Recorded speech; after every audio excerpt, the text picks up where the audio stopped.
Eu sou Natália Ribeiro, 30 anos, e perpetuamente invisível para minha própria família. Naquele domingo, em nosso churrasco de família, minha mãe olhou bem nos meus olhos, com a taça de vinho balançando entre os dedos bem cuidados, e disse: Se você desaparecesse amanhã, ninguém nem notaria. Todos riram. Todos, exceto eu. Eu levantei silenciosamente meu espetinho e disse: Desafio aceito. Eles acharam que eu estava brincando. Eu não estava. Anos me sentindo invisível finalmente se cristalizaram em um único momento decisivo. Naquela noite, tomei uma decisão que mudaria tudo. Antes de continuar esta história, me diga nos comentários de onde você está assistindo. Clique em gostei e se inscreva no canal se você já se sentiu invisível em sua própria vida. Acredite, o que aconteceu a seguir pode inspirar você a reescrever sua própria história. Ser negligenciada em minha família não era uma sensação nova. Era tão familiar quanto o cheiro da casa da minha infância. Uma presença constante à qual eu havia me acostumado. Mas nunca aceitei completamente. Meu pai, Roberto Ribeiro, construiu seu escritório de contabilidade do zero. Suas horas intermináveis de trabalho significavam que sua cadeira na mesa de jantar permanecia vazia na maioria das vezes. Quando estava em casa, as conversas giravam em torno de negócios, política e as conquistas dos meus irmãos. Minhas contribuições para as discussões eram frequentemente interrompidas ou ignoradas. Minha mãe, Patrícia, era a rainha do clube social.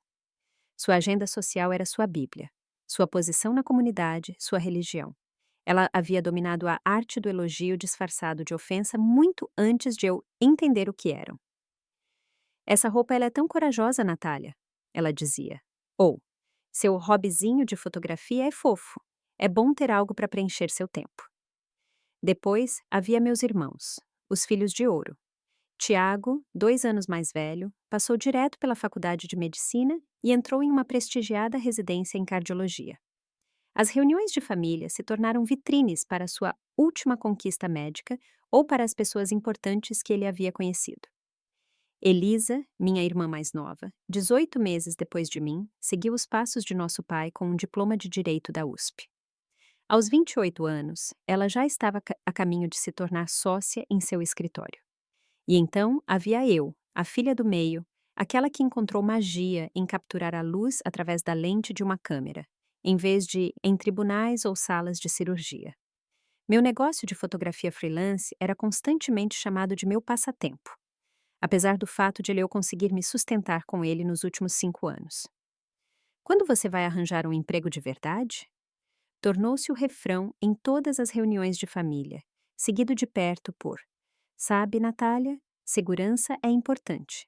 Nem todo mundo pode se dar ao luxo de correr atrás de sonhos para sempre. Lembro-me de levar meu portfólio para o jantar de Natal, 3 anos atrás.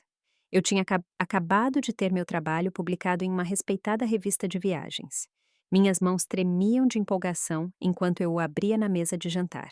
Que bonito, querida! Disse minha mãe, olhando para ele por talvez 2 segundos antes de se virar para Elisa.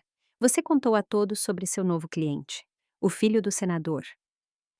O portfólio ficou intocado pelo resto da noite, até que eu o fechei silenciosamente e o guardei. O padrão se repetia infinitamente. Minhas comemorações de aniversário eram lembranças tardias, às vezes lembradas dias depois. Ligações não eram retornadas. Conquistas eram diminuídas. Minha presença em eventos de família parecia opcional. Minha ausência, mal notada. Apenas minha avó, Helena, realmente me via. Você tem um dom, Natália, ela dizia, examinando minhas fotografias com interesse genuíno. Você vê beleza onde os outros nem olham. Em seu pequeno apartamento, minhas fotografias estavam penduradas em destaque nas paredes. Ela era a única pessoa que ligava regularmente, que lembrava os nomes dos meus amigos e clientes, que fazia perguntas e realmente ouvia as respostas. 2 semanas antes daquele churrasco fatídico, eu havia recebido notícias devastadoras. Uma grande galeria decidiu não exibir meu trabalho depois de inicialmente expressar interesse. Sua perspectiva é muito comum, dizia o e-mail de rejeição. Estamos procurando algo que realmente se destaque. Quando liguei para minha mãe para compartilhar minha decepção, ela suspirou ao telefone. Bem, querida, Talvez isso seja um sinal para considerar algo mais prático. Nem todo mundo nasceu para ser especial. Essas palavras se alojaram em meu peito como cacos de vidro. Nem todo mundo nasceu para ser especial. Era assim que eles realmente me viam: comum, esquecível, invisível. Quando o churrasco de domingo chegou, aqueles cacos haviam se transformado em algo afiado e determinado. Eu passei anos tentando cavar um espaço para mim em minha família. Anos aparecendo com esperança, que lentamente se erodiu em resignação. Eu havia feito terapia, tentado técnicas de assertividade, praticado estabelecer limites, tudo com efeito mínimo. O churrasco em si foi típico. Tiago trouxe sua nova namorada, uma cirurgiã pediátrica que ele conheceu no hospital. Elisa discutia seu último caso de grande repercussão. Papai comandava a churrasqueira enquanto falava de negócios em seu celular. Mamãe circulava entre os convidados, garantindo que todos tivessem bebidas e elogios em igual medida. Eu sentei em um canto do quintal, observando-os através da lente da minha câmera, mas nunca tirando uma foto. O enquadramento capturava o que eu sempre soube, mas nunca aceitei totalmente. Eles estavam completos sem mim. Um retrato de família perfeito no qual eu, de alguma forma, nunca me encaixei. E então veio o momento, o momento.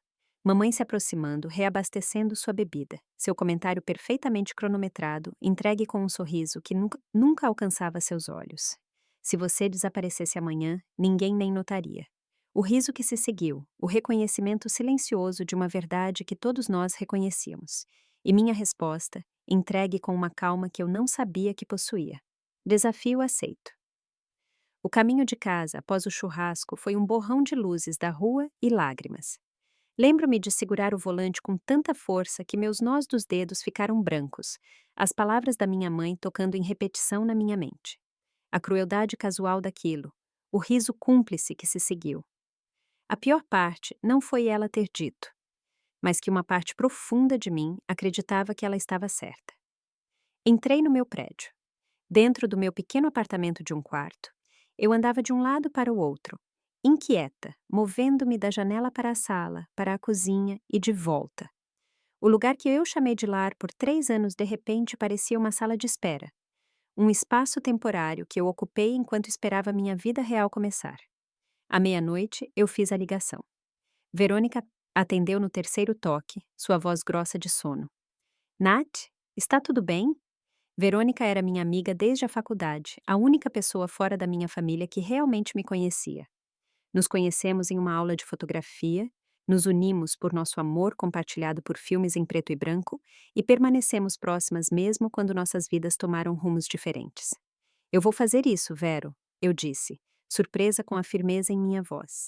Eu vou desaparecer. Silêncio na linha, depois um suspiro profundo. Por causa do que sua mãe disse? Sim, não, eu não sei. Afundei no meu sofá. É tudo. Anos de tudo. Eu não posso continuar tentando ser vista por pessoas que já decidiram que sou invisível. Conversamos por horas. Verônica tentou me dissuadir no início, sugerindo terapia familiar, confronto, até mesmo longas férias. Mas conforme a noite avançava e eu expunha os padrões de uma vida inteira, suas objeções gradualmente deram lugar a uma compreensão relutante. Para onde você vai? Ela finalmente perguntou. Eu não tenho certeza ainda. Algum lugar onde eu possa começar de novo. Algum lugar onde ninguém me conheça como a filha do meio decepcionante. E seus clientes? Seu apartamento? Sua vida aqui? Eu tenho economizado, expliquei. Posso sublocar o apartamento pela imobiliária. A maior parte do meu trabalho de cliente é remota de qualquer maneira. E posso construir novos contatos onde quer que eu vá. Eu só preciso de espaço, distância, uma chance de me definir fora das expectativas deles. Ao amanhecer, tínhamos um plano. Verônica seria meu único contato, minha âncora para minha vida antiga.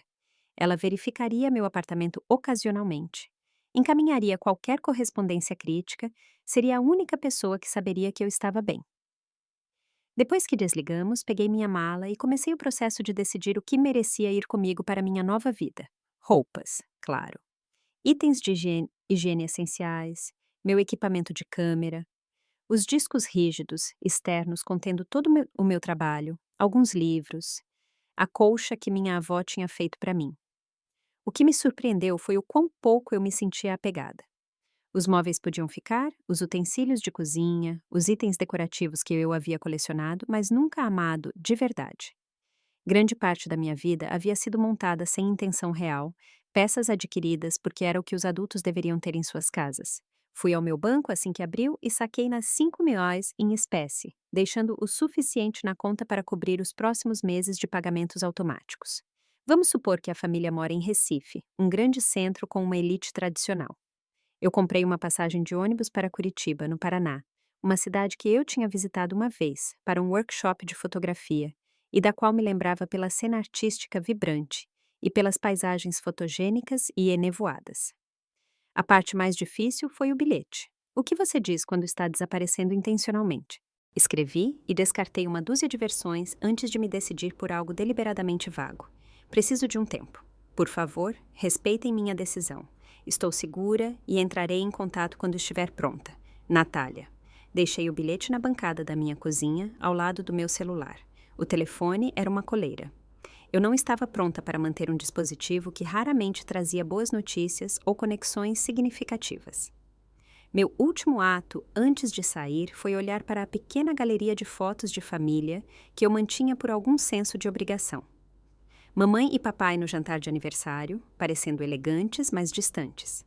Tiago com seu jaleco branco, Elisa em sua formatura na USP.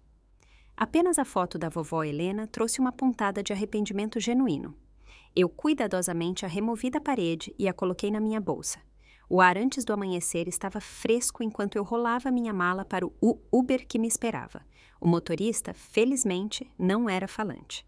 Quando nos afastamos, não olhei para trás, para o prédio. Não havia nada lá que eu precisasse ver novamente. A rodoviária já estava movimentada com os viajantes da manhã. Comprei uma passagem só de ida.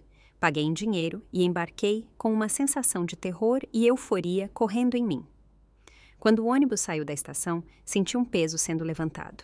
Ninguém naquele ônibus me conhecia como a filha decepcionante, a irmã menos bem-sucedida, a mulher com o hobbyzinho. Eu podia ser qualquer um. Eu podia ser eu mesma. A viagem levou quase 2 dias, com transferências e paradas em cidades que eu nunca tinha visitado. Passei a maior parte do tempo olhando pela janela, vendo o Brasil passar ou dormindo em posições estranhas que deixavam meu pescoço duro. Não falei com ninguém além de cumprimentos básicos. Quando finalmente cheguei a Curitiba, a exaustão e a dúvida competiam com minha determinação. A garoa que me cumprimentou parecia apropriada para o meu humor. Encontrei um hotel simples perto da rodoviária e paguei por 3 noites, dando a mim mesma uma pequena janela para encontrar acomodações mais permanentes. Naquela primeira noite sozinha, em uma cidade estranha, em um quarto que cheirava vagamente a produtos de limpeza e ao perfume do ocupante anterior, chorei até minha garganta doer. Não por arrependimento, mas pela realidade avassaladora do que eu tinha feito, a finalidade daquilo, a liberdade aterrorizante. Pensei no rosto da minha mãe no churrasco, na distração perpétua do meu pai, na condescendência de Tiago, na vantagem competitiva de Elisa. Pensei em uma vida inteira tentando importar para pessoas que já haviam preenchido todos os espaços em seus corações. Se você desaparecesse amanhã, ninguém nem notaria. Adormeci com essas palavras ecoando em minha mente, e a certeza tranquila de que eu estava prestes a provar que elas eram verdadeiras. Curitiba me cumprimentou com chuva persistente e gentileza surpreendente. Após 3 noites no hotel, encontrei uma pequena kitnet, um estúdio, acima de uma livraria, em um bairro que parecia pulsar com energia criativa. O aluguel era alto pela metragem quadrada, mas as grandes janelas que banhavam o espaço de luz natural o tornavam perfeito para minhas necessidades fotográficas. Minha primeira prioridade era a renda. Embora eu tivesse economias, sabia que não durariam para sempre. No meu segundo dia de procura por apartamento, parei em um café chamado Café das Histórias, para escapar de um temporal repentino. A proprietária, uma mulher na casa dos 50 anos, chamada Silvia, puxou conversa enquanto fazia meu latte. Nova na cidade? Ela perguntou, notando meu mapa e as listas de aluguel. Algo em seus olhos calorosos e interesse genuíno me fez responder honestamente. Não toda na verdade, claro, mas o suficiente. Acabei de me mudar, começando do zero. Ela assentiu como se isso fosse a coisa mais natural do mundo. Todos nós precisamos disso às vezes. procurando trabalho enquanto se estabelece? E assim eu tinha um emprego. 20 horas por semana servindo café e doces, com um horário flexível que me permitiria continuar minha fotografia. Silvia, eu logo descobriria, tinha sua própria história de recomeço. Ela abriu o café após um divórcio que a deixou questionando seu valor. Ela reconheceu algo em mim, um espírito afim no processo de reinvenção. O café se tornou minha âncora naquelas primeiras semanas. A rotina dos procedimentos de abertura, o ritmo da correria matinal, os clientes regulares que rapidamente aprenderam meu nome e lembraram do meu rosto. Pequenas coisas que não deveriam parecer revolucionárias, mas pareciam. Você faz os melhores lattes, Natália, um cliente regular me disse após 2 semanas.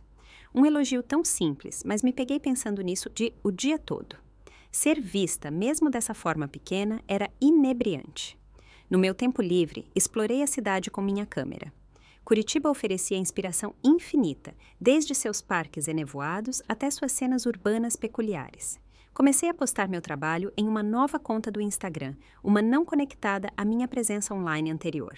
Para minha surpresa, rapidamente ganhei seguidores, principalmente locais, que apreciavam ver sua cidade através de olhos frescos. Um desses seguidores foi Zeca, um designer gráfico que me mandou uma mensagem sobre usar uma das minhas fotos da floresta, como o Parque Tanguá ou Barigui, para o novo rótulo de uma cervejaria local. Nos encontramos para discutir o projeto e acabamos conversando por horas. Ele me apresentou a sua amiga Diana, uma padeira direta, mas de bom coração, que fornecia os doces para o Café das Histórias. Eles se tornaram meus primeiros amigos em Curitiba, me convidando para aberturas de galerias, caminhadas e jantares onde ninguém me comparava a irmãos mais bem-sucedidos ou questionava minhas escolhas de carreira. Meu prédio tinha apenas 8 apartamentos e gradualmente conheci meus vizinhos.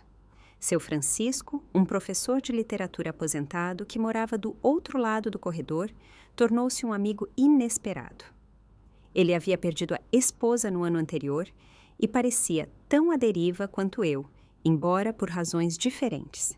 Estabelecemos uma rotina de café da manhã de domingo em sua pequena varanda, discutindo livros e arte enquanto observávamos a rua ganhar vida.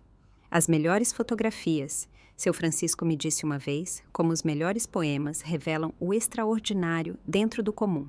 Elas nos fazem ver o que estivemos olhando o tempo todo. Suas palavras ficaram comigo, remodelando como eu abordava meu trabalho. Comecei a focar menos em capturar cenas de cartão postal e mais em encontrar beleza surpreendente em momentos negligenciados. As mãos de um barista criando arte no latte. Um casal de idosos compartilhando um guarda-chuva. A maneira particular como a luz atingia as ruas molhadas depois da garoa. Meu trabalho melhorou. Eu podia sentir isso acontecendo. Um desprendimento de velhas inseguranças, uma confiança crescente em minha voz artística. Sem a comparação constante com meus irmãos, sem a sabotagem sutil da minha mãe, comecei a confiar nos meus instintos. 3 meses em minha nova vida, Silvia sugeriu que eu expusesse algumas das minhas fotografias no café. Aquela parede de canto está implorando por algo bonito, ela disse, e os clientes estão sempre perguntando sobre a cena artística local. A pequena exposição levou a vendas de impressões e pedidos de trabalhos comissionados. No 4º mês, consegui reduzir minhas horas no café, focando mais em construir meu negócio de fotografia. Silvia celebrava cada um dos meus sucessos como se fossem dela. Eu sabia que você tinha potencial, ela disse quando lhe contei sobre uma grande encomenda de um hotel local. Sem questionar, sem diminuir, apenas crença direta em minhas habilidades. Foi Zeca quem me convenceu a começar a terapia. Cidade nova, você nova, nova perspectiva sobre bagagem antiga, ele disse com sua franqueza característica. Ele recomendou a doutora Matos, uma terapeuta que o ajudou a lidar com seus próprios problemas familiares anos antes. A doutora Matos não era nada como o terapeuta que eu tinha visto sem muito entusiasmo em Recife. Em nossa primeira sessão, ela ouviu atentamente enquanto eu explicava meu desaparecimento, oferecendo nem julgamento nem validação imediata. O que você esperava descobrir ao se remover da narrativa de sua família? Ela perguntou. A pergunta me atordoou com sua precisão. Eu estava tão focada no que estava escapando que não tinha articulado completamente para o que estava indo. Ao longo de sessões semanais, a doutora Matos me ajudou a desembaraçar a complexa teia de dinâmicas familiares que me moldaram. Discutimos a diferença entre desaparecer e se remover de situações prejudiciais, entre fugir e criar a distância necessária para o crescimento. Sua família te treinou para duvidar do seu valor. Ela disse durante uma sessão particularmente difícil. Esse treinamento estava incorreto. Parte do seu trabalho agora é desenvolver novas crenças baseadas em informações mais precisas. 6 meses em minha nova vida, eu mal me reconhecia. Não de maneiras externas dramáticas, embora eu tivesse cortado o cabelo mais curto e adotado um guarda-roupa mais colorido do que jamais ousara usar sob o olhar crítico da minha mãe. As verdadeiras mudanças eram internas. Eu acordava sem pavor. Eu falava em reuniões sem me desculpar primeiro. Eu estabelecia limites com clientes que exigiam demais por muito pouco. Pequenas revoluções que somavam uma existência completamente diferente. Para marcar o feito, Zeca, Diana, seu Francisco e Silvia organizaram uma celebração surpresa no café após o fechamento. Eles haviam impresso uma das minhas fotografias em uma tela grande. Uma foto da luz da manhã filtrando através da névoa da floresta. Aos 6 meses de Natália, Zeca brindou, levantando sua xícara de café. A cidade é mais bonita porque você a vê por nós. Mais tarde naquela noite, sozinha no meu apartamento, liguei para Verônica para nosso check-in mensal. Sua primeira pergunta, como sempre, foi se eu tinha mudado de ideia sobre contatar minha família. Ainda não, eu disse, surpresa com o quão fácil a resposta ainda era. Eles têm perguntado por mim? Sua avó me liga toda semana, ela finalmente disse. Ela é a única que parece verdadeiramente preocupada. A culpa que me atingiu foi aguda, mas esperada. E os outros? Eles registraram um boletim de ocorrência depois de umas 3 semanas. Sua mãe me ligou 2 vezes, mas principalmente para perguntar se eu estava escondendo algo. Seu pai parece pensar que você vai aparecer quando precisar de dinheiro. Tiago e Elisa, não sei, eles não me ligam. Eu deixei aquilo afundar. 6 meses de ausência e apenas minha avó parecia genuinamente preocupada. O desafio havia sido aceito, a hipótese comprovada. Se você desaparecesse amanhã, ninguém nem notaria. Ou pelo menos não notariam de nenhuma maneira que importasse. Você está feliz, Nat? Verônica perguntou suavemente. Feliz de verdade? Eu olhei ao redor do meu pequeno apartamento para as fotografias presas nas minhas paredes, as flores frescas que seu Francisco me trouxe ontem, o livro que Silvia me emprestou, o convite para a festa de aniversário de Diana na minha geladeira.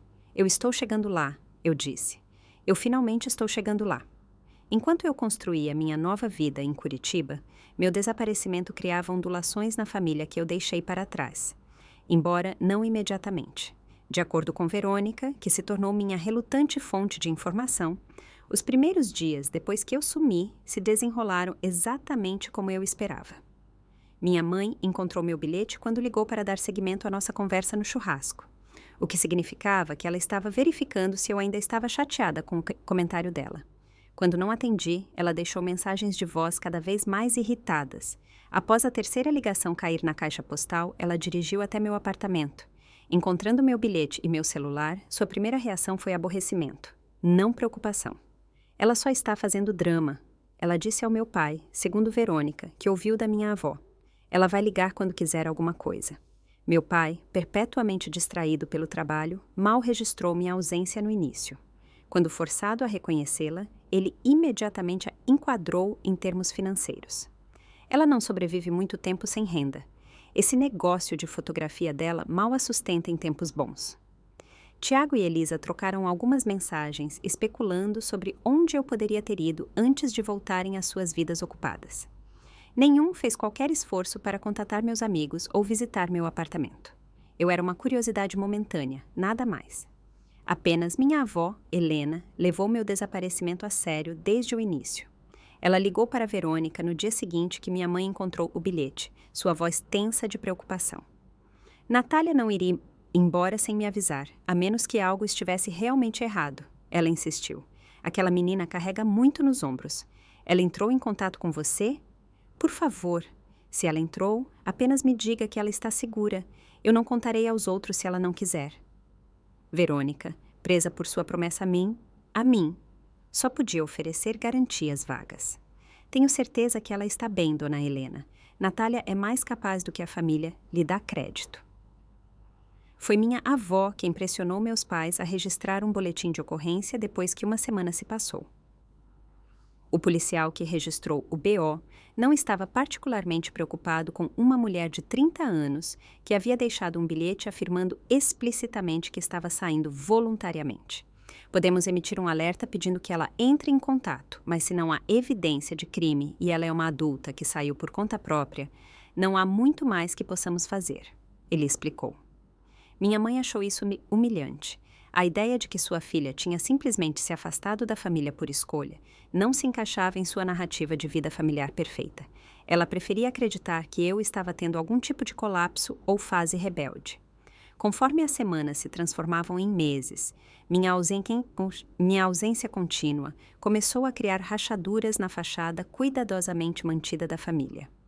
Minha mãe tinha que explicar aos amigos por que eu não estava em eventos sociais. Meu pai tinha que responder a perguntas de parentes distantes. Tiago e Elisa foram forçados a considerar seu papel em minha partida. 3 meses depois que saí, minha ausência no casamento de um primo tornou-se tópico de conversas sussurradas. Minha mãe, sempre preocupada com as aparências, inventou uma história sobre eu estar em um trabalho de fotografia no exterior. A mentira cresceu mais elaborada a cada relato, até que ela estava descrevendo um projeto de prestígio na Europa, documentando a arquitetura histórica. A portas fechadas, no entanto, a história era diferente. Segundo a avó Helena, que começou a ligar para Verônica semanalmente para atualizações, minha mãe vacilava entre a raiva pelo que via como meu egoísmo e o medo de que algo terrível tivesse acontecido comigo. Patrícia não está lidando bem com isso, minha avó confidenciou a Verônica.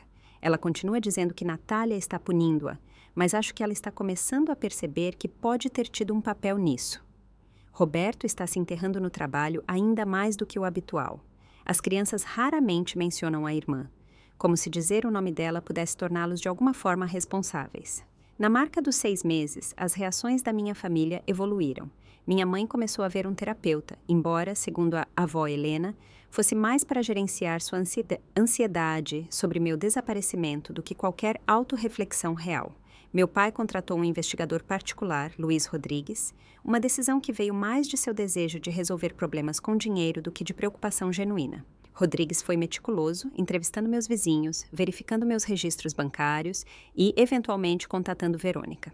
Ela manteve a história que havíamos combinado, que não tinha notícias minhas e não tinha ideia de onde eu poderia ter ido. Mas a pressão estava aumentando e eu podia ouvir a tensão em sua voz durante nossas ligações mensais. Sua mãe me encurralou no supermercado semana passada. Ela me disse durante nosso check-in do 7º mês. Ela estava chorando, Nat, chorando de verdade no meio da sessão de hortifruti. Ela ficava perguntando o que ela fez de errado. Por que você iria embora assim? Senti uma mistura complicada de emoções com essa notícia. Parte de mim, a criança ferida que nunca se sentiu boa o suficiente, experimentou uma satisfação vingativa. Viu? Você nota que eu sumi. Outra parte se sentiu culpada por causar dor, mesmo a pessoas que me causaram tanta. O que você disse a ela? Perguntei. Eu disse que talvez ela devesse pensar sobre como falava com você, como a família te tratava, que você não saiu sem motivo. Verônica fez uma pausa. Ela parecia genuinamente chocada, Nath, como se a possibilidade de eles terem te machucado nunca tivesse ocorrido a ela. O verdadeiro ponto de virada veio no Natal, 8 meses depois que desapareci. Meu churrasco foi em abril, então o Natal se encaixa perfeitamente. A família se reuniu na casa dos meus pais, com uma cadeira vazia onde eu deveria sentar. Segundo a avó Helena, minha mãe tinha posto um lugar para mim, como se esperasse que eu me materializasse. Quando ficou claro que eu não me juntaria a eles, algo em minha mãe quebrou. Ela se desculpou da mesa e não voltou. Meu pai a encontrou no meu antigo quarto, sentada na minha cama perfeitamente preservada, segurando uma fotografia minha da formatura do ensino médio. Acho que ela realmente se foi. Ela disse ao meu pai, sua voz vazia. Acho que nossa filha realmente se foi, e é nossa culpa. A admissão enviou ondas pela família. Meu pai, forçado a confrontar emoções em vez de logística pela primeira vez, sugeriu terapia familiar.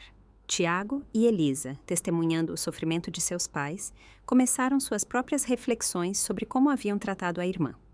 Tiago ligou para Verônica sem ser solicitado, algo que ele nunca tinha feito antes. Eu fui um péssimo irmão, não fui? Ele perguntou sem preâmbulos. Elisa enviou e-mails para meu endereço desativado. Mensagens cada vez mais desesperadas que Verônica me encaminhou. Não sei se você algum dia verá isso, dizia uma, mas me desculpe. Eu estava tão focada em tentar deixar mamãe e papai orgulhosos que nunca pensei em como isso te afetava. Por favor, apenas nos avise que você está bem. Quando o aniversário de 1 ano do meu desaparecimento se aproximava, Luiz Rodrigues havia se concentrado na região sul como minha localização provável. Ele rastreou saques em dinheiro do meu cartão de crédito de emergência, que usei exatamente uma vez, quando minha câmera precisou de um reparo urgente. Ele também começou a vasculhar as mídias sociais em busca de novas contas de fotografia que batessem com meu estilo. Era apenas uma questão de tempo até ele me encontrar, e de certa forma eu estava pronta para ser encontrada. 1 ano de distância me deu perspectiva. 1 ano construindo uma vida baseada em meus próprios valores, em vez das expectativas dos outros, me deu força. Se eles me encontrassem agora, não encontrariam a mesma pessoa que desapareceu após o churrasco. Eles estariam conhecendo Natália Ribeiro pela primeira vez. A avó Helena, agora com 82 anos, talvez tenha sentido essa mudança em sua última ligação para Verônica antes que Rodrigues fizesse sua descoberta. Ela disse algo que Verônica mais tarde me retransmitiu. Diga a ela, se falar com ela, que eles estão prontos para vê-la agora.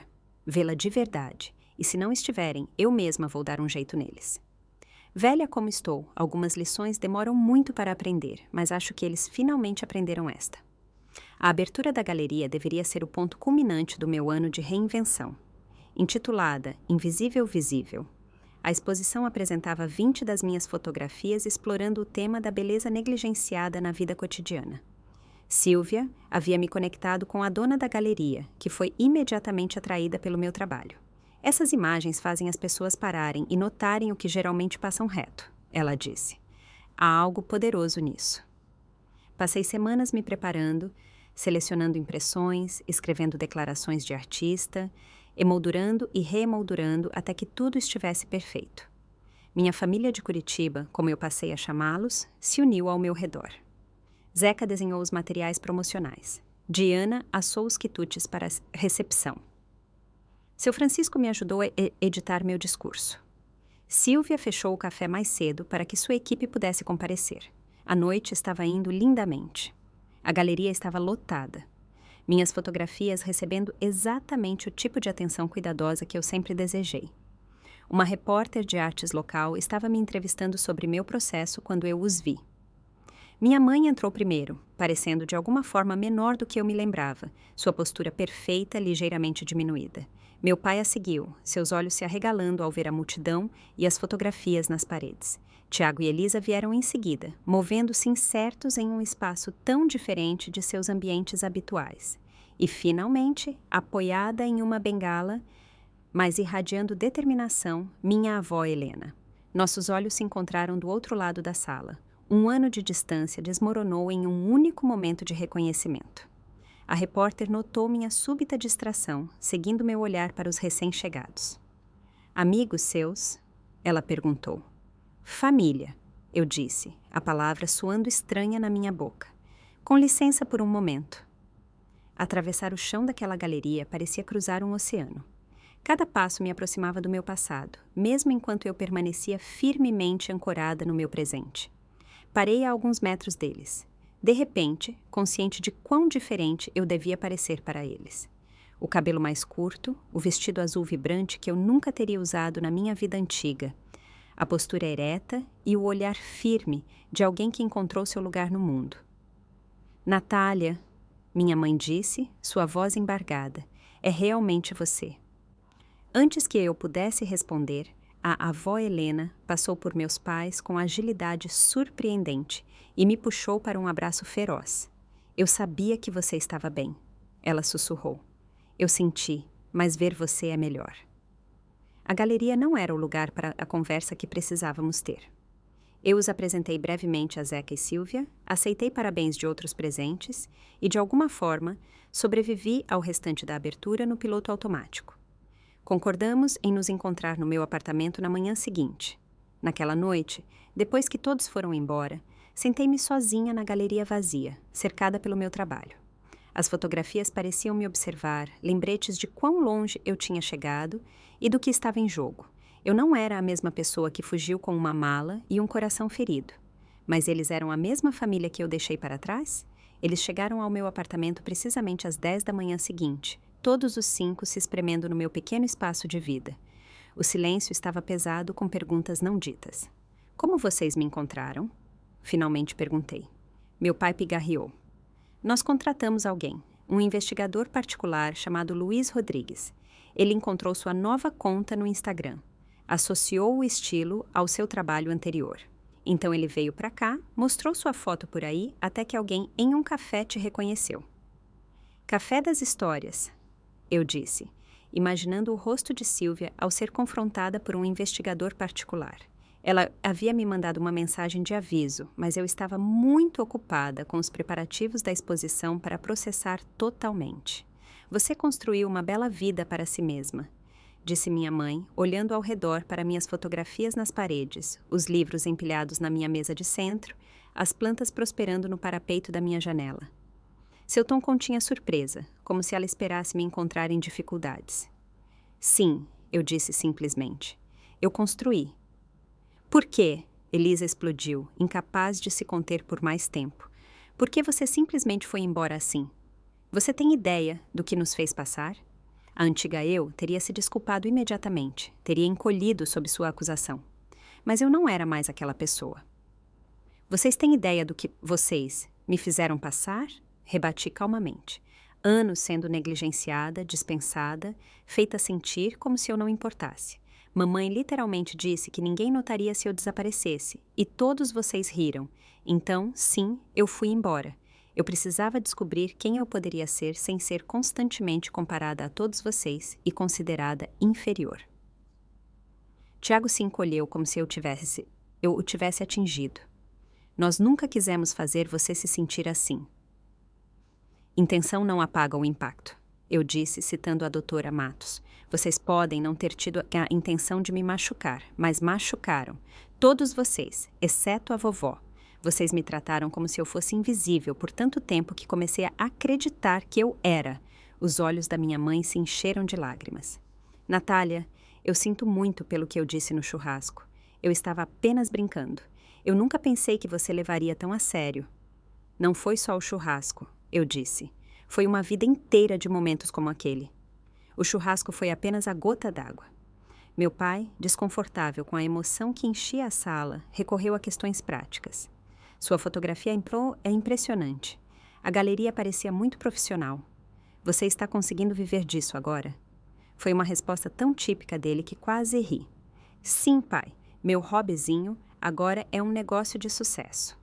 Tenho clientes corporativos, exposições regulares e uma lista de espera para sessões de retratos. Ele assentiu, claramente aliviado por estar no terreno familiar das discussões financeiras. Isso é bom, muito bom. A avó Helena, que estava observando em silêncio, finalmente falou. Seu trabalho é lindo, Natália. Sempre foi.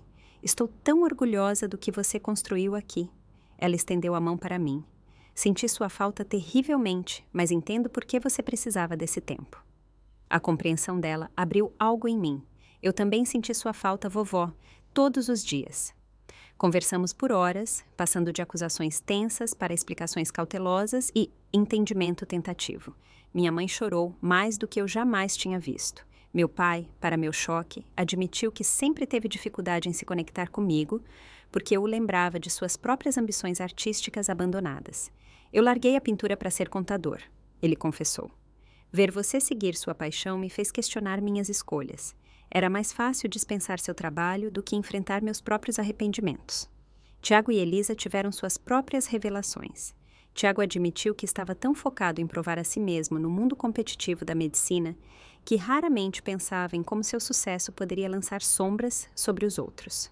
Elisa confessou que seu perfeccionismo vinha de uma insegurança profunda.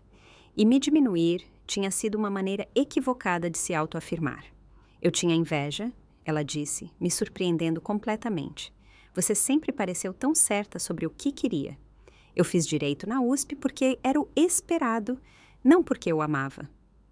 No final da tarde, a exaustão se abateu sobre todos nós. A conversa tinha sido necessária, mas desgastante. Enquanto se preparavam para sair, minha mãe fez a pergunta que eu esperava. Você vai voltar para casa? Visitar, pelo menos? Nós podemos ser melhores, Natália. Queremos ser melhores. Eu olhei para eles, esta família da qual eu fugi e pela qual ansiava. Eu não posso voltar para casa, eu disse gentilmente. Curitiba é minha casa agora. Mas estou aberta a reconstruir nosso relacionamento, lentamente, com limites. Eu não posso voltar a como as coisas eram. Minha mãe parecia que queria discutir, mas se conteve. O que você precisar, disse ela em vez disso. Nós só queremos você em nossas vidas novamente. Enquanto eles saíam, a avó Helena ficou para trás. Você anda mais alta agora, ela observou. Você encontrou sua força. Eu tive que sair para encontrá-la, admiti. Às vezes é assim, disse ela, beijando minha bochecha. Mas lembre-se, a verdadeira força inclui saber quando retornar, mesmo que apenas em seus próprios termos. Depois que eles saíram, sentei-me à minha janela, observando a rua abaixo, sentindo-me exausta e estranhamente em paz. O confronto que eu temia e precisava finalmente havia acontecido. Eles me encontraram, sim, mas o mais importante, eu me encontrei primeiro. 3 meses depois que minha família me descobriu em Curitiba, eu me vi fazendo as malas para uma visita à casa da minha infância, em Recife. O convite tinha vindo da minha avó, embora minha mãe tenha seguido com mensagens diárias, garantindo-me que todos estavam ansiosos para me ver. A ocasião eram as férias de julho, o que parecia simbolicamente apropriado para uma reconciliação tentativa. Zeca me ajudou a fazer as malas, oferecendo comentários sobre cada roupa que eu considerava. Muito apologético, ele disse de um suéter conservador. Muito princesa guerreira, de um vestido particularmente ousado. Eu não estou tentando fazer uma declaração com minhas roupas, protestei. Tudo é uma declaração quando você está se reapresentando a pessoas que acham que já te conhecem, ele rebateu. Diana foi mais prática. Apenas leve coisas que te façam sentir forte, ela aconselhou quando passou para deixar um pacote de biscoitos para minha jornada. E nos ligue se ficar opressor. Podemos fingir uma emergência para te trazer de volta. Seu Francisco me deu um de seus próprios livros, uma coleção de ensaios sobre família e pertencimento. Para os momentos de silêncio, ele disse, lembre-se de quem você é agora, não apenas de quem você era para eles. Silvia me abraçou apertado antes de eu sair para o aeroporto. Você vai voltar, certo? Ela perguntou, meio brincando. Nem cavalos selvagens poderiam me manter longe, prometi. Minha vida é aqui agora. O voo de Curitiba para Recife parecia uma viagem no tempo. A cada hora que passava, eu podia sentir meu novo eu sendo desafiado por memórias da antiga Natália, aquela que se encolhia para caber nas expectativas dos outros. Doutora Matos e eu passamos várias sessões nos preparando para esta visita, desenvolvendo estratégias para manter limites e permanecer ancorada em minha identidade. Lembre-se, você não está retornando como a pessoa que partiu, ela disse. Você está visitando como a pessoa que se tornou. Meu pai me encontrou no aeroporto, seu constrangimento evidente em como ele hesitou antes de me abraçar. O caminho para casa foi preenchido com suas tentativas de conversa. Perguntas sobre meu voo e meu trabalho intercaladas com atualizações sobre seus negócios. Sua mãe está cozinhando há dias, disse ele enquanto entrávamos na rua familiar. Ela está nervosa por ter você em casa. Eu também estou nervosa, admiti, surpreendendo nós dois com minha franqueza. A casa parecia exatamente a mesma, uma imponente casa que sempre pareceu mais uma vitrine do que um lar. Minha mãe estava esperando na porta, atenção visível em cada linha de seu corpo, apesar da maquiagem cuidadosamente aplicada e do cabelo perfeito. Natália, ela disse, a voz embargada, bem-vinda de volta. Eu permiti que ela me abraçasse, notando a hesitação incomum em seus movimentos. Esta versão de Patrícia Ribeiro, incerta e visivelmente tentando se conter de críticas, era nova para mim. A avó Helena estava na sala de estar, acomodada em sua poltrona favorita. Aí está ela! Ela chamou, de braços abertos. Seu abraço parecia a única coisa verdadeiramente familiar naquela casa de polidez cuidadosa. Tiago e Elisa chegaram para o jantar, ambos me tratando com uma deferência que era quase cômica, dada a nossa história. Tiago fez perguntas detalhadas sobre meu negócio de fotografia, balançando a cabeça com interesse genuíno às minhas respostas. Elisa trouxe seu notebook para me mostrar seu trabalho voluntário em um núcleo de assistência jurídica gratuita, algo que ela começou nos meses após meu desaparecimento. Eu precisava fazer algo que importasse além das horas faturáveis, ela explicou. Algo que fizesse uma diferença real. O jantar em si foi surreal. Minha mãe havia preparado todas as minhas comidas favoritas, ou pelo menos o que eram minhas favoritas quando parti. A conversa foi tensa no início, todos evitando cuidadosamente qualquer tópico que pudesse levar a atenção. Foi a avó Helena quem finalmente quebrou o artifício. Pelo amor de Deus, ela exclamou após uma troca particularmente artificial sobre o clima. Estamos todos pisando em ovos. Natália não voltou para fingirmos que somos uma pintura de propaganda. Nós a ouvimos. Ela partiu. Ela construiu uma vida maravilhosa sem nós. Agora estamos tentando ser melhores. Podemos apenas reconhecer isso e seguir em frente? O silêncio chocado que se seguiu deu lugar a um riso genuíno. Primeiro de mim, depois se espalhando pela mesa. A tensão se dissipou, substituída por uma conversa mais autêntica. Depois do jantar, minha mãe me deu um olhar hesitante. Eu mantive seu quarto exatamente como estava, ela disse. Embora talvez isso tenha sido presunçoso. Você é bem-vinda para ficar no quarto de hóspedes, se preferir. A escolha parecia significativa. Vou dar uma olhada no meu quarto antigo. Decidi, mas acho que o quarto de hóspedes pode ser melhor. Meu quarto era de fato uma cápsula do tempo, preservado como se aguardasse meu retorno. Fotografias de amigos do colégio com quem eu não falava mais, livros de cursos da faculdade há muito concluídos. O mural de cortiça ainda continha ingressos de cinema vencidos e cartazes de shows desbotados. Olhando para ele agora, fiquei impressionada com o quão pouco da minha verdadeira eu já esteve naquele espaço. Tinha sido um quarto projetado para atender às expectativas dos meus pais sobre o quarto de uma filha, não um reflexo dos meus verdadeiros interesses ou personalidade. Enquanto examinava a estante, encontrei uma caixa de sapatos enfiada atrás dos meus velhos livros didáticos. Dentro havia dezenas de fotografias que eu tirei quando adolescente. Imagens das quais eu me orgulhava, mas que nunca compartilhei com minha família depois de muitos comentários depreciativos. Eu guardei essas, veio a voz da minha mãe da porta. Sempre que encontrava fotos que você tirava, eu as colocava aí.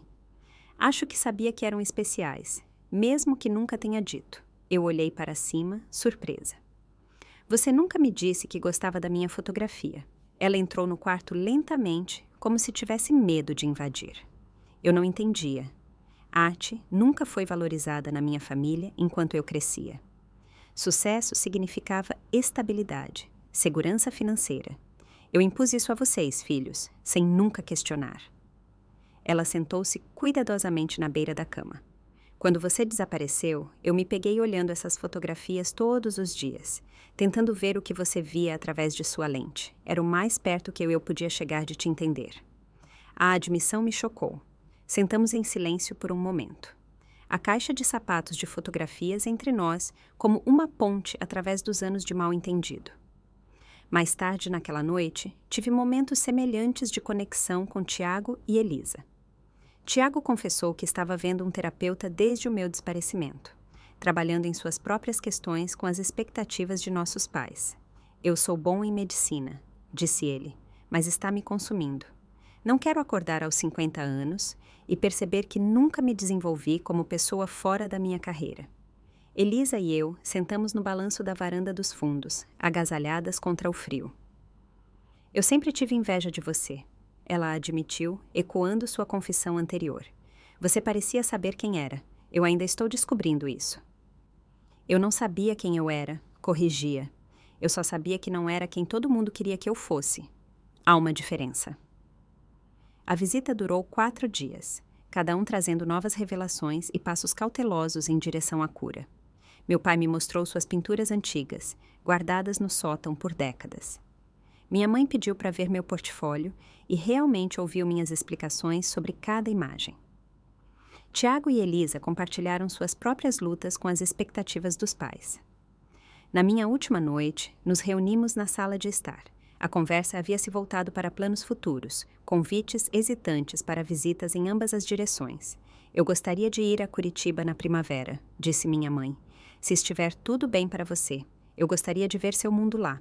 A antiga Natália teria concordado imediatamente, ansiosa para a agradar. A nova Natália considerou o que ela realmente queria. Pode funcionar, eu disse cuidadosamente. Podemos discutir as datas mais perto da época. Minha mãe assentiu, aceitando o limite sem reclamar, outro sinal do quanto havia mudado. Enquanto a noite terminava, a avó Helena pegou minha mão. Você está feliz por ter vindo? Ela perguntou baixinho. Pensei nos últimos 4 dias, nas conversas difíceis e nas conexões inesperadas.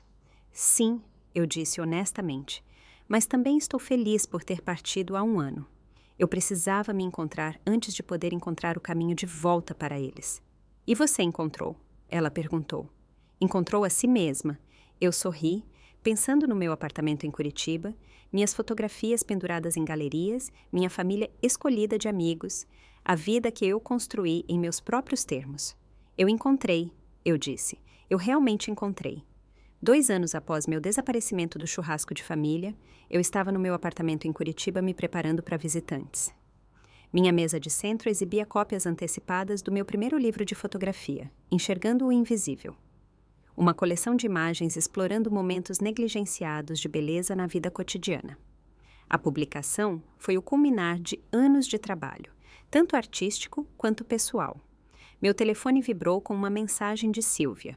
Sua família chegou bem ao hotel. Disseram que te vem às 18h. Precisa de apoio moral antes? Eu sorri para a preocupação dela. Estou bem, nervosa, mas bem, respondi. Meu relacionamento com minha família havia evoluído para algo que eu nunca poderia ter imaginado. Tínhamos estabelecido limites, desenvolvido novos padrões de comunicação e lentamente construído uma conexão baseada em quem realmente éramos, em vez de quem esperávamos que o outro fosse. Minha mãe e eu conversávamos semanalmente, nossas conversas não mais cheias de críticas sutis ou respostas defensivas. Ela continuou a terapia, trabalhando suas próprias experiências de infância que moldaram sua paternidade. Nossas discussões às vezes se tornavam emocionais, mas permaneciam respeitosas. Uma mudança dramática de nossa dinâmica anterior. Eu perdi tanto tentando transformá-la em outra pessoa. Ela admitiu durante uma conversa particularmente honesta. Estou tentando te ver agora. Realmente te ver. Meu pai havia se aposentado de seu escritório de contabilidade, surpreendendo a todos, inclusive a si mesmo. Ele voltou a pintar, seu retorno tentativo à criatividade, criando um vínculo inesperado entre nós. Ocasionalmente trocávamos técnicas e inspirações, encontrando terreno comum na expressão artística. Tiago havia reduzido sua prática médica para alcançar um melhor equilíbrio entre vida profissional e pessoal, uma decisão influenciada em parte por testemunhar minha priorização do bem-estar sobre o sucesso tradicional. Elisa havia se transferido para o núcleo de assistência jurídica gratuita em tempo integral, encontrando significado em um trabalho que se alinhava com seus valores, em vez das expectativas de seus pais. A avó Helena, agora com 84 anos, tornou-se minha visitante mais frequente, voando para Curitiba a cada poucos meses. Ela havia se apaixonado pela cidade e pelo meu círculo de amigos, encaixando-se perfeitamente na minha nova vida.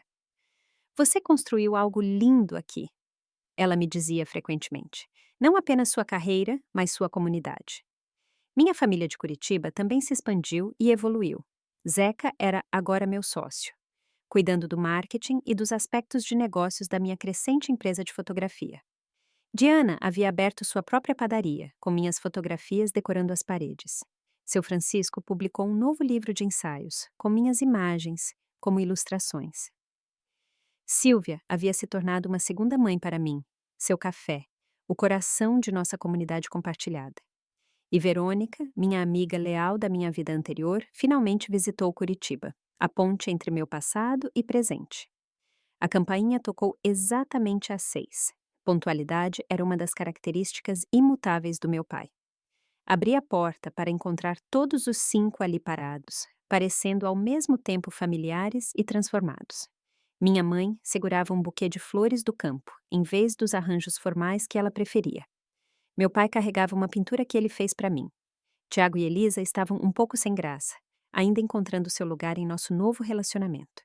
E a avó Helena sorria com orgulho. Parabéns, querida, disse minha mãe, entregando-me as flores. Estamos tão orgulhosos de você. As palavras, antes tão raras, agora vinham mais facilmente para ela. A diferença era que agora eu não precisava delas para validar meu valor. Elas eram bem-vindas, mas não necessárias. Meu apartamento se encheu de conversa enquanto eu lhes dava um tour pelo meu trabalho mais recente.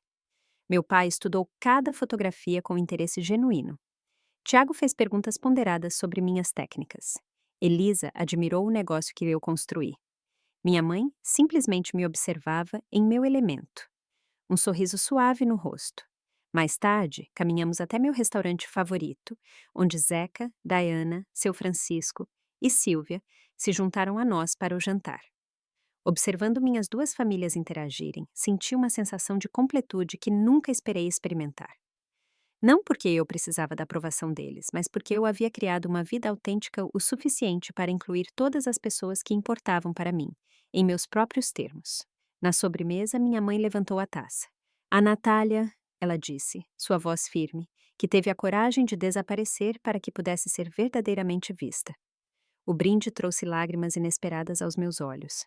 Obrigada, eu disse simplesmente. Depois do jantar, enquanto caminhávamos de volta para o meu apartamento no ar fresco da noite, a avó Helena pegou meu braço. Lembra quando eu te disse que a verdadeira força inclui saber quando retornar? Ela perguntou. Eu assenti, lembrando nossa conversa após o confronto na galeria.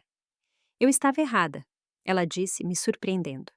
A verdadeira força é saber como existir em múltiplos mundos sem se perder em nenhum deles. Você não retornou para nós. Você nos convidou para o mundo que você criou, em seus termos. Isso é muito mais corajoso.